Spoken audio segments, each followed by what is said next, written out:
Γεια σας! Καλώς ήρθατε και σε αυτό το βίντεο μάθημα. Welcome to another Greek video lesson.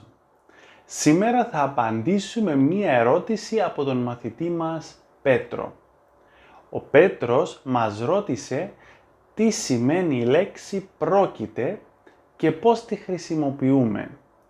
Είναι αλήθεια ότι η λέξη αυτή είναι αρκετά δύσκολη στη χρήση και δεν είναι εύκολο για κάποιον να τη χρησιμοποιεί σωστά. Πάμε να εξηγήσουμε. Καταρχάς, είναι σημαντικό να πούμε ότι η λέξη πρόκειται είναι απρόσωπο ρήμα. Δεν έχει δηλαδή άλλα πρόσωπα. Δεν έχει καταλήξεις.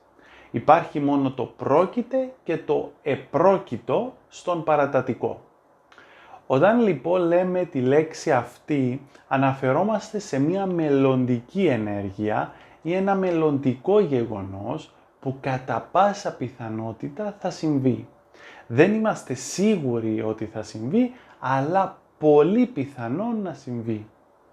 Κάποια παραδείγματα είναι: πρόκειται να ταξιδέψω το Σαββατοκυριακό ή δεν πρόκειται να της μιλήσω ποτέ ξανά.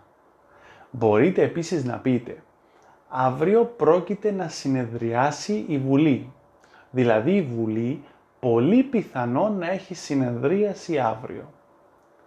Η ίδια λέξη όμως έχει ακόμη μια σημασία όταν βάζουμε το για μαζί της. Αν πούμε για παράδειγμα πρόκειται για καλό παιδί, τότε εννοούμε ότι γίνεται λόγος ή αφορά ένα καλό παιδί. Κάποια άλλα παραδείγματα είναι πρόκειται για λάθος, δηλαδή αυτό για το οποίο γίνεται συζήτηση ήταν ένα λάθος. Αυτά είχαμε για σήμερα, ένα πολύ μικρό μάθημα αλλά πολύ σημαντικό. Ελπίζω να μάθατε κάτι ακόμα στο σημερινό μάθημα. Γράψτε μας στα σχόλια πιο κάτω τις δικές σας προτάσεις με τη λέξη αυτή. Τα λέμε την επόμενη φορά.